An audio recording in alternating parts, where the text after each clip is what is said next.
আসসালামু আলাইকুম।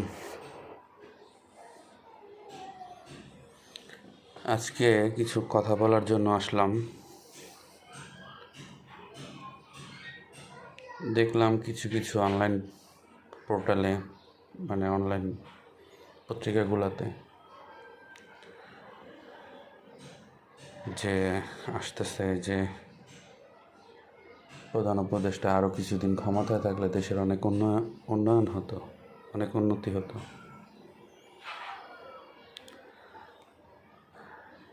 আমার কিছু কথা আছে বিষয়ে,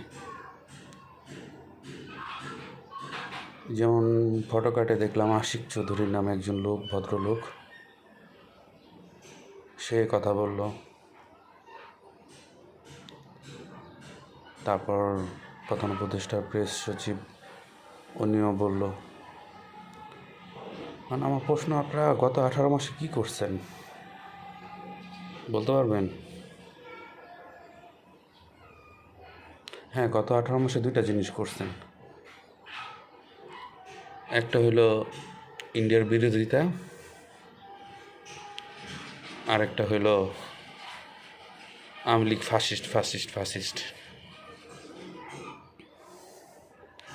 এই দুইটা জিনিস করছেন, ভালো মতোই করছেন। আর দেশে তো পুরো মবেই ছড়াছড়ি, কোলাহল পরিপূর্ণ। আপনারা ওই হাই লেভেলে বৈশা দেশের আপার লেভেলে বৈশা দেশের যে নিম্ন পরিস্থিতিটা, যে জনগণরা আছে তাদের ভিতরে কি চলতেছে এবং তারা কিভাবে চলতেছে, তাদের সংসার কিভাবে চলতেছে, এ সম্পর্কে আপনাদের মনে হয় সুস্পষ্ট ধারণা নাই। ধারণা থাকলে আপনারা হয়তো এই কথাগুলো বলতেন না, হয়তো ধারণা আছে থাকার পরও আপনারা এই কথা বলতেছেন।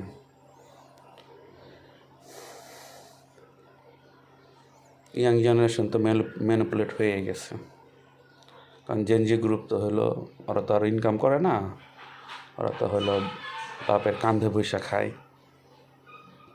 ওরা তো আর এখনও বুঝতেছে না যে ওদের যে পড়াশোনার খরচ, পকেট খরচ কোথা থেকে আসে। বাপেরা বুঝতেছে, আস্তে আস্তে বুঝতেছে। দেশে একটাকেও বিনিয়োগ আনতে পারেন নাই আপনারা গত 18 মাসে, বরঞ্চ বিনিয়োগকারী যারা ছিল সব চলে গেছে। আপনাদের সরকারের প্রতি কত সুন্দর বিশ্বাস।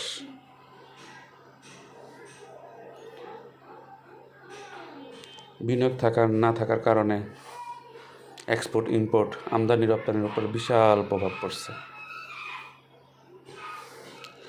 স্টক মার্কেটগুলো একদম ডাউন হয়ে গেছে। গার্মেন্টস শিল্প পুরোই ধ্বংস হয়ে গেছে। লক্ষ লক্ষ মানুষ বেকার হয়ে গেছে।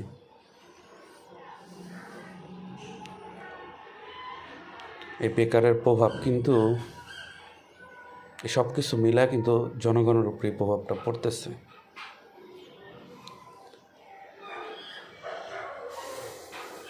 আর আপনারা প্রচার করতেছেন এই সরকার আরও কিছুদিন থাকলে দেশের অনেক ভালো হতো, দেশের অনেক উন্নয়ন হইতো। 18 মাসে কি উন্নয়নটা করছেন?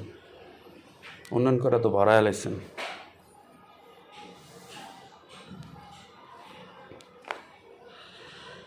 একটা এলএনজি সিলিন্ডার এখন পর্যন্ত দোকানপাটগুলো খোলা হয় নাই।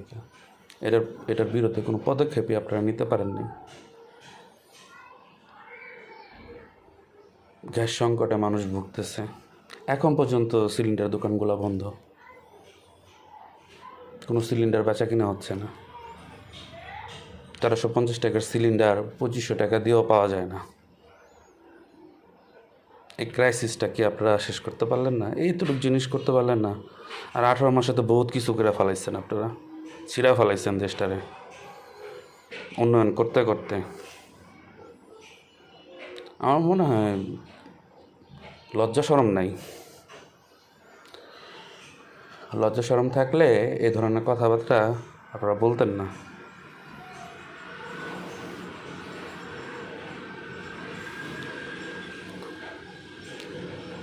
নির্বাচন 12 তারিখে, যদি 12 তারিখে নির্বাচন হয়, যে সরকার নির্বাচিত হয়ে সরকার গঠন করবে, তাদের জন্য যে দেশটা রেখে যেতেছেন, তারা যে দেশটাকে কীভাবে সামাল দিবে আল্লাহ জানে। কারণ সব সেক্টরেই অবস্থা খারাপ, সব সেক্টরে। আপনারা সব সেক্টর 12টা বাজায় দিচ্ছেন। ম্যাজিক ম্যাজিক ম্যাজিক, এমন ম্যাজিক দেখাইছেন, আমাদের পাসপোর্ট চলে গেছে একদম 7 নম্বরে। আমাদের পাসপোর্টের আগে উত্তর কোরিয়ার পাসপোর্ট আর ফিলিস্তিনের পাসপোর্ট অবস্থান আরও ভালো। অথচ ফিলিস্তিন যুদ্ধবিধ্বস্ত দেশ, আর উত্তর কোরিয়া হলো সারা পৃথিবীর থেকে বিচ্ছিন্ন। কোন জায়গায় নামা নিয়ে আসছেন আমাদের দেশটারে? এত উন্নয়ন করে, বহুত উন্নয়ন করছেন। দয়া করে যান আপনারা, প্লিজ যান, দয়া করে মাপ চাই ভাই, আপনারা যান।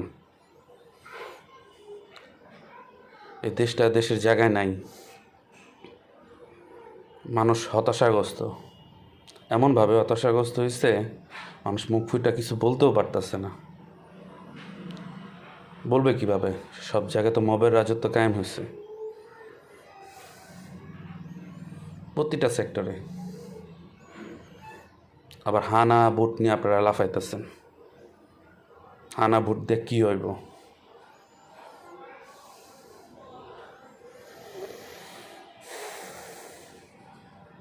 শেষ দেশটা। এই দেশটাকে কিভাবে কি করবে আল্লাহ জানে।